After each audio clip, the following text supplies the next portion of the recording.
There is a peculiar sorrow that visits a person not in moments of loud failure, but in quiet reflection. It comes when you look back and begin to count years the way one counts coins that have slipped through a torn pocket. Years you thought would amount to something, years you expected to bloom, years you assumed God would surely use in some obvious way. And instead, they appear to you now as empty fields, unharvested seasons, silent stretches of waiting where nothing seemed to happen at all. You call them wasted. You whisper that word to yourself as if it were a verdict already written in ink. But what if heaven never agreed with your accounting? We are very quick to label time as wasted when it does not produce the sort of fruit we recognize, the sort that can be displayed, explained, or applauded. Yet God has never measured time the way we do. We look for progress that moves in straight lines, but God seems far more interested in depth and speed. We ask why the years passed without visible change, while God asks whether the roots were growing where no one could see them. And it is often in those unseen places that the truest work is done. You imagine God standing at the end of your life with a ledger, tallying up what you failed to accomplish. But Scripture paints a very different picture. It shows a Father who redeems, who restores, who specializes in resurrection rather than reprimand. He does not simply forgive sins, he restores what sin and sorrow have stolen. He does not merely comfort the brokenhearted, he gives them beauty for ashes. And if he can restore joy, peace, and hope, do you really think years are beyond his reach? There is a promise hidden in the heart of God that many believers read but few truly believe, that he can restore the years the locusts have eaten. Not days, not moments, years. Entire stretches of time that seem devoured by confusion, fear, wrong choices, delays, grief, or simply not knowing what to do with your life. The promise does not say he will explain those years to your satisfaction. It says he will restore them. And restoration is always greater than replacement. God does not give back what was lost in its original form. He gives it back transformed, multiplied, and filled with meaning you could not have carried then. Consider how often we judge our past with information we did not possess at the time. You criticize your former self for being slow, hesitant, fearful, or misguided, forgetting that you were doing the best you could with the light you had. God, however, saw the whole road.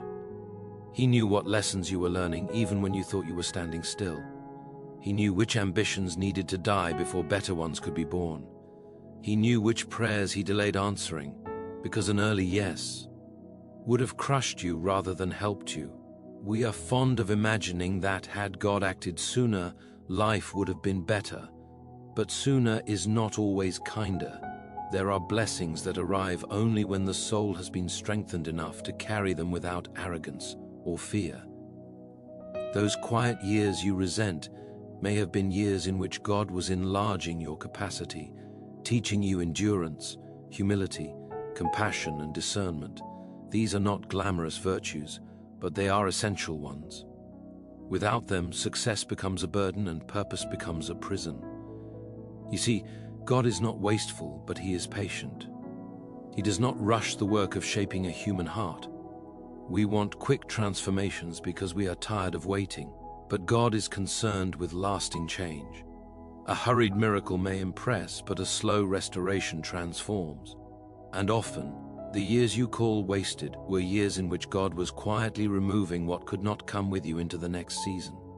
Think of how often Scripture tells the story of someone whose life appeared delayed. Moses spent decades in obscurity before leading a nation. Joseph lost years to betrayal and imprisonment before rising to influence. David was anointed king and then returned to the fields and caves as if nothing had changed. None of these years were wasted, though they likely felt that way to the ones living them. Each season was preparing them for a future that required more than talent, it required character. The tragedy is not that we have years that feel wasted. The tragedy is that we believe God stopped working during them. We assume his silence meant absence, his delay meant disinterest. But God often does his deepest work when he seems the quietest. The soil looks inactive before the seed breaks open. The winter appears lifeless before spring declares otherwise. Silence, in God's economy, is often a sign of preparation, not neglect. You may regret the years you spent chasing the wrong things, loving the wrong people, fearing the wrong outcomes, or standing still when you thought you should move. Yet even those years are not beyond redemption. God is not surprised by your detours. He weaves even rebellion into redemption when a heart eventually turns back to Him. He does not erase your past, He repurposes it. The very experiences that once filled you with shame become sources of wisdom, empathy, and ministry. What we call wasted time, God often calls hidden training. What we label as delay, He calls protection. What we see as failure, He sees as instruction. And when the appointed time comes, you will discover that nothing essential was missing. You are not behind, you are being readied. The world may reward speed, but God rewards faithfulness, even when that faithfulness looks like waiting without applause. There is also this uncomfortable truth. Some years feel wasted because they were painful, not because they were empty. Suffering has a way of distorting memory. We remember the ache, but forget the growth. We recall the loneliness, but overlook the resilience it produced. Yet pain, when placed in God's hands, is never meaningless. It presses the soul deeper into dependence, strips away illusions of control, and teaches us to hope in something stronger than circumstance. God does not promise to give you back your youth exactly as it was, or to rewind the clock to a more convenient chapter. He promises something far better, redemption.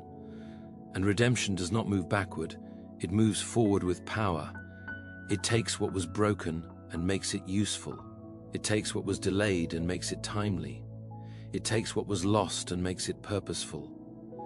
You may feel late to your calling, late to joy, late to clarity, late to becoming who you were meant to be. But God is not bound by your timetable. He steps into time as easily as He steps outside of it. When He decides to restore, He does so with an abundance that makes the waiting seem small in comparison. One moment of divine alignment can accomplish what decades of striving could not. The enemy whispers that your best years are behind you. God declares that your most fruitful years may still be ahead. The enemy wants you paralyzed by regret. God invites you into hope. Regret looks backward and condemns. Hope looks forward and trusts. And trust, even when trembling, is enough for God to begin restoring what you thought was gone forever. There will come a season when you look back again, but this time with different eye. You will see connections you could not see before. You will understand why certain doors remained closed and why certain prayers were answered with silence. You will realize that had things happened sooner, you would not have survived them. And you will thank God not only for what He gave you, but for what He withheld. Restoration does not always arrive loudly. Sometimes it begins with a subtle shift of desire, a quiet stirring of courage, a renewed sense of direction that feels both unfamiliar and strangely right. Sometimes it begins with peace before progress, with healing before harvest. Do not despise these small beginnings. They are often the first signs that God is redeeming more than you imagined. And when God begins to make up for the years you thought were wasted, He does not simply compress blessings into a hurried rush. He gives meaning to memory. He redeems the narrative. He shows you that even the chapters you wanted to tear out were necessary for the story to make sense. Without them, the grace would seem cheap, the growth unearned, the joy shallow. You may still mourn what you think you lost, and that mourning is not faithless. God does not ask you to pretend the years were easy. He asks you to trust that they were not empty. He asks you to place them in His hands, rather than keep them as evidence against yourself. Self-condemnation has never produced holiness. Only grace does that. And grace is exactly what God delights to give. So if today you feel the weight of time pressing on your heart, if you're tempted to believe you missed your chance, hear this gently but firmly. God is not finished. He is not forgotten. He is not miscalculated. The years you thought were wasted are not a closed account in heaven. They are part of a larger story that is still being written, and the author has a habit of bringing beauty out of places that once seemed beyond repair, shaping futures from fragments, and turning long seasons of waiting into the foundation for sudden and surprising renewal, so that even now, as you stand on the edge of what comes next, You may begin to sense that something is stirring beneath the surface, something that has been quietly prepared over time, something that will unfold not in haste but with purpose, carrying within it the weight of all you have lived through. And as that realization settles into your soul, you may find yourself standing a little straighter, breathing a little deeper, and daring, perhaps for the first time in a long while, to believe that the story of your life is not lagging behind, but moving steadily toward a chapter where grace speaks more loudly than regret, and where the years ahead begin to gather meaning in ways you are only just beginning to glimpse as the work continues to unfold. Because God's way of working rarely announces itself with trumpets. It moves like dawn rather than lightning, gradually illuminating what was always there. You may not feel dramatically different tomorrow, or even next month, but there will be a quiet confidence growing within you, a sense that your life is no longer stalled but aligned. Alignment is far more powerful than acceleration. When a soul is aligned with God's purposes, even small steps carry eternal weight. One of the reasons the past troubles you so deeply is that you imagine it as a closed room you are locked inside, with nothing but regret for company. But God does not stand outside that room shaking his head. He enters it with you. He walks through the memories you avoid, touches the wounds you tried to forget, and speaks meaning into places you thought were only scars. He does not deny what happened, he redeems it. Redemption is not denial, it is transformation. You may have learned things in those years that could only be learned through time and struggle. Patience is rarely taught in moments of ease. Compassion is often born from suffering. Wisdom grows slowly, fed by mistakes honestly faced and lessons humbly received. These are not qualities you can rush, and God knows this. He is more interested in who you are becoming than in how quickly you appear to succeed. There is also this mercy hidden in God's restoration. He does not overwhelm you all at once. He knows how fragile hope can be when it has been disappointed too many times. So he restores gently, incrementally, in ways that rebuild trust rather than demand it. He invites you to walk with him rather than drag you into destiny unprepared. This kindness disguised as delay. You might still feel embarrassed by how long it took you to arrive at this point of understanding. You compare yourself to others who seem further along, more accomplished, more certain. But comparison is a cruel lens through which to view a life God is personally shaping. No two stories are written the same way. Some chapters are longer because they are doing deeper work. Some pauses exist because the next scene requires a stronger heart. God's timing is not an excuse for passivity, but it is a cure for despair. It reminds you that obedience today matters more than regret yesterday. The past cannot be changed, but the meaning of the past can. When God restores years, he often does so by changing how they function within you. They no longer accuse, they instruct. They no longer imprison, they guide. They become testimonies rather than traumas. You may notice that as God begins this restorative work, your desires change. You are no longer as desperate to prove yourself. You are less interested in applause and more interested in peace. This is not a loss of ambition, it is a refinement of purpose. God often removes shallow desires so that deeper callings can emerge. What once felt like stagnation now reveals itself as pruning. Pruning is painful because it looks like loss. Branches are cut away, seasons end. Yet pruning is always done with fruit in mind. God never removes without intending to multiply. The years you mourn may have been years pruning, clearing away what could not sustain future growth. And when growth comes, it will not be frantic or fragile, but rooted and enduring. There is something profoundly hopeful about realizing that God can do more with your future than you ever imagined doing with your past. He is not limited by your age, your history, or your failures. He is limited only by your willingness to trust him now. Faith does not require a perfect record, it requires an open heart, and even an open heart can begin as a trembling one. You may wonder how God can possibly compensate for what seems irretrievably lost. But God does not compensate the way humans do. He does not offer consolation prizes. He offers new life. He gives opportunities that could not have existed earlier. He creates connections that would have been impossible without the experiences you endured. He opens doors that lead to rooms you did not even know to desire before. Often, restoration looks different from what you expected. You thought God would give you back what you lost in the same form. Instead, He gives you something better suited to who you have become. The dream changes shape, the calling matures, the joy deepens, and though it may not resemble the life you once imagined, it fits you far more perfectly. You may still carry the fear that it is too late, that opportunities have passed permanently. But fear thrives on finality, and God is the enemy of final despair. As long as you are breathing, God is working. As long as your heart can still hope, God can still restore.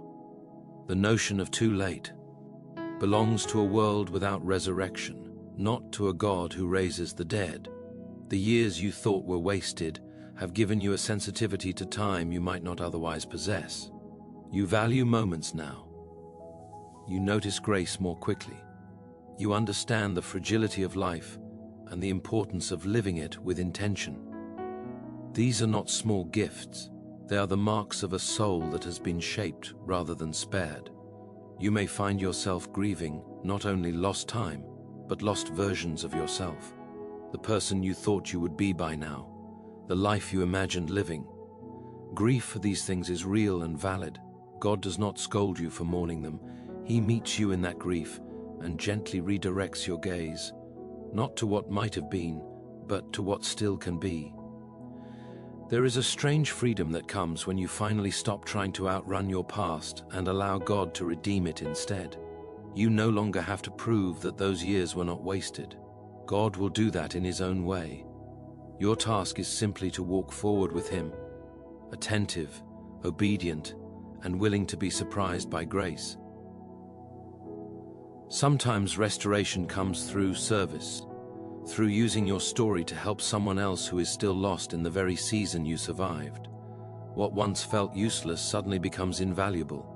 Your words carry weight because they are honest. Your compassion rings true because it was earned. In this way, God multiplies meaning, turning personal pain into shared hope. You may not yet see how all the pieces fit together, and that is all right. Understanding often lags behind obedience. Clarity frequently comes after commitment. God asks you to trust Him step by step, not to solve the entire puzzle at once. Faith is not foresight, it is faithfulness in the present moment. As you continue walking, you may notice that joy returns in unexpected ways, not the careless joy of ignorance, but the steady joy of assurance, a joy that has looked despair in the face and survived. This joy is quieter but stronger. It does not depend on circumstances, it flows from trust. And trust grows when you realize that God did not abandon you during the years you call wasted. He was with you then as He is with you now. His presence did not flicker on and off depending on your productivity or clarity. He remained, patiently working, patiently waiting for the moment when you would be ready to see what He was doing. You may come to understand that some of the delays protected you from paths that would have led to greater sorrow. Some closed doors saved you from relationships that would have diminished you. Some unanswered prayers spared you from burdens you were not meant to carry. God's no and not yet are often acts of mercy we recognize only in hindsight. Restoration also involves forgiveness, including forgiveness of yourself. You have held your past self to a standard God never imposed. You have punished yourself long after grace was offered. Letting go of that self-condemnation is part of reclaiming the years. You cannot move forward freely while dragging chains God has already unlocked. There is a humility that comes with realizing you needed those years, even if you did not want them. Humility softens the heart, making it fertile ground for new growth. Pride demands immediate results. Humility allows for process, and God works most freely in humble hearts. You may still stumble. Restoration does not mean perfection, it means direction. It means that even your missteps now are oriented toward grace rather than despair. You recover more quickly, you listen more carefully, you trust more deeply. These are signs that time is no longer slipping through your fingers but being gathered into purpose. As God continues to make up for the years you thought were wasted, you may find that gratitude begins to replace bitterness. Not gratitude for the pain itself, but gratitude for what God has done with it. Gratitude does not rewrite history, it redeems it. It allows you to hold your story without being crushed by it. You will still remember the waiting, but it will no longer define you. You will still recall the confusion, but it will not control you. The past will become a reference point rather than a residence. You will visit it only to see how far grace has carried you. And as you walk on, there will be moments when you realize that the very slowness you once resented has taught you how to recognize God's voice. You are less likely now to confuse impulse with calling, urgency with obedience. You have learned to discern, to pause, to pray. These skills will guard you in the seasons ahead. God is not merely giving you back time, He is giving you depth. Depth that allows joy to last. Depth that allows faith to endure. Depth that allows love to grow resilient rather than fragile. Shallow lives may look impressive, but deep lives change the world quietly and permanently. So if you find yourself standing at the edge of what feels like a new beginning, unsure but hopeful, remember this: beginnings do not require forgetting what came before. They require trusting that what came before has been redeemed. God is not asking you to erase your story. He is asking you to continue it with Him, believing that even now, even after all that has passed, the work of restoration is still unfolding, still shaping, still gathering every fragment of time into a purpose that has not yet fully revealed itself. And as you take each step forward, you may sense that the years ahead are no longer empty spaces waiting to be filled, but fertile ground already prepared, waiting for seeds that have been carried within you all along, ready to take root as the journey continues. And in that continuing journey, you may begin to notice how differently you now listen to silence. Once, silence frightened you because it felt like absence, like abandonment, like proof that nothing was happening. Now it carries a different weight. It feels pregnant with meaning, as though something unseen is still forming. You are no longer in a hurry to fill every quiet moment with noise or explanation. You have learned that God often whispers truths too deep for hurried hearts. The sense of urgency that once drove you has softened into attentiveness. You are less desperate to arrive somewhere and more willing to notice where you are. This does not mean you have lost direction. It means direction has settled deeper than impulse. God has been teaching you to walk rather than rush, to discern rather than demand. These lessons are rarely learned in seasons of obvious success. There were years when prayer felt like speaking into an empty room, when faith seemed like pretending rather than trusting. You judged yourself harshly for those moments, believing doubt disqualified you. But doubt, when faced honestly, often becomes the doorway through which faith matures. God was not offended by your questions. He was inviting you to move beyond borrowed beliefs into convictions forged by experience. You may realize now that the faith you possess today could not have existed without the years you resented. It is less fragile, less dependent on outcomes, less shaken by delay. It does not collapse when answers take time. It has learned how to wait without quitting, how to hope without illusion. This faith did not arrive suddenly. It was built quietly, day after day, through perseverance you did not even know you had. There is also a gentleness in you now that did not exist before. You are slower to judge, quicker to understand. You know how heavy unseen burdens can be because you have carried them yourself. God often uses the years we think were unproductive to cultivate mercy. And mercy, unlike achievement, leaves an imprint on eternity. As restoration continues, you may feel a growing freedom from the need to explain yourself. You no longer feel compelled to justify your path or defend your pace. You are learning that obedience does not require public approval. God sees what others cannot, and His affirmation carries a different kind of weight. This freedom is part of reclaiming time, because anxiety wastes more moments than failure ever could. The future no longer feels like a courtroom where you must prove your worth. It feels more like a field where something can grow. You approach it with humility rather than fear, curiosity rather than dread. God has been shifting your posture from self-protection to trust. Trust does not deny risk, It acknowledges that God is present within it.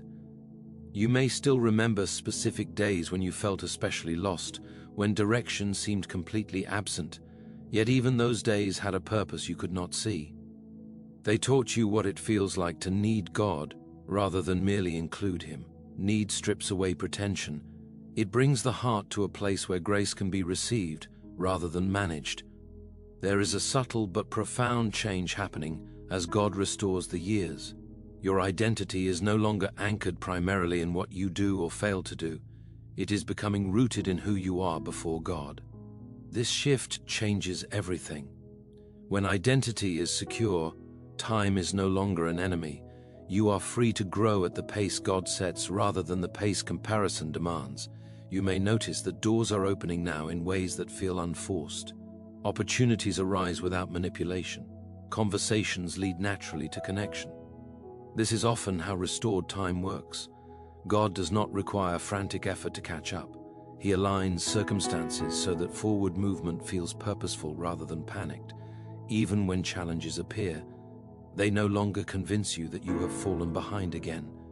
You understand now that obstacles are not interruptions to God's plan, they are often part of it. The difference is that you face them with a steadier heart. You know that difficulty does not negate restoration. Sometimes it accompanies it. There is also a growing awareness that joy does not need to wait until everything is resolved. You have learned to find contentment even while things remain unfinished. This is not resignation, it is maturity. It is the ability to live fully in the present without demanding the present answer every question about the future. As God continues His work, you may find yourself revisiting old memories, not with bitterness, but with curiosity. You see them differently now. You recognize how God's hand was present, even when His purpose was unclear. This reframing does not erase pain, but it integrates it into a larger story where grace has the final word. You may also notice that your prayers have changed. They are less about controlling outcomes and more about aligning your heart. You ask not only for answers, but for wisdom, not only for relief, but for strength. These prayers reflect a deeper trust, one shaped by years that taught you God's faithfulness through endurance rather than immediacy. Time, once your adversary, is becoming your companion. You no longer feel chased by it. You walk with it, aware that each day carries its own portion of grace. You understand now that God meets you daily, not all at once. Restoration unfolds in layers, each one preparing you for the next. You may still have moments when regret resurfaces, when old thoughts try to reclaim their authority, but they no longer dominate. You recognize them for what they are, echoes, not truths. God's voice has become clearer, steadier, more familiar.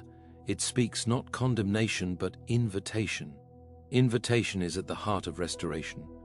God invites you to step fully into the present, to bring your whole self, including your past, into His ongoing work.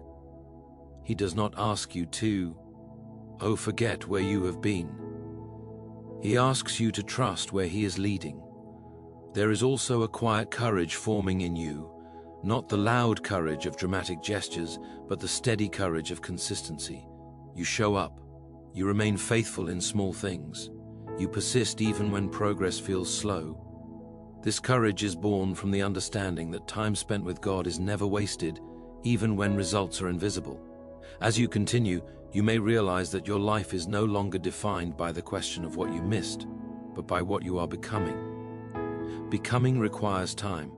It cannot be rushed without being damaged. God has been guarding the integrity of your becoming, even when you mistook His patience for delay. You may begin to sense that restoration is not about making the past disappear, but about allowing the future to be shaped by redeemed experience rather than unresolved regret. This shaping happens quietly, often without your awareness, as God integrates every lesson, every sorrow, every hope into a life that carries weight and meaning. There is a reverence that comes with this awareness. You handle time more carefully now. You honor moments rather than rushing through them. You understand that significance is not always loud or immediate. Some of the most important Work God does happens beneath the surface, long before anyone notices. You may find that you are less afraid of waiting now, because waiting no longer feels empty. It feels intentional. It feels like space, where God is still active, still present, still shaping. You have learned that waiting with God is different from waiting alone. As restoration deepens, you may also sense a growing gratitude for the present moment. Not because everything is perfect, but because everything is meaningful. You are no longer postponing life until some future milestone. You are living now, aware that now is where God meets you. The years you once labeled as lost have given you a capacity for reflection that keeps you grounded. You do not rush past lessons, you allow them to settle. This depth will serve you in ways you cannot yet imagine, guarding you against shallow victories and fragile success. You may notice that others are drawn to your steadiness, even if they cannot name it. They sense that you have been shaped rather than spared. God often uses restored lives as quiet testimonies, not because they are flawless, but because they are honest. As you walk forward, you carry with you the understanding that God's work is rarely finished when you think it should be. Completion belongs to Him. Your role is participation. Participation requires trust, patience, and willingness to continue, even when the end is not visible. And so the story keeps unfolding, not as a frantic attempt to reclaim lost time, but as a steady movement into redeemed time, where each step matters, each day carries purpose, and the years ahead are no longer measured by fear of waste, but by confidence that God is still at work, still weaving, still restoring, still drawing meaning from every season, even now, as the journey continues without finality, without closure, moving forward into depths yet unseen, rhythms yet to be learned, and purposes still quietly forming as grace continues its patient, faithful work. So let this be the truth you carry with you as the days continue to unfold. Nothing entrusted to God is ever wasted, not a tear, not a prayer, not a year you thought slipped through your fingers unnoticed. What felt like delay was often design. What felt like loss was often preparation. And what felt like silence was never abandonment. God has been gathering every fragment of your story into His hands, shaping it with a wisdom deeper than your regrets, and a love stronger than your fears. You do not stand behind schedule. You stand exactly where grace can meet you. The past no longer has authority to define you, and the future no longer needs to frighten you, because redemption has already entered the story. Walk forward, then, without apology for the time it took to get here, without shame for the seasons you did not understand. Trust that the same God who guarded you in the waiting will astonish you in the resto. Ring, and that the years ahead, filled with meaning, depth, and quiet purpose, will testify not to how much time you lost, but to how faithfully God has been at work all along.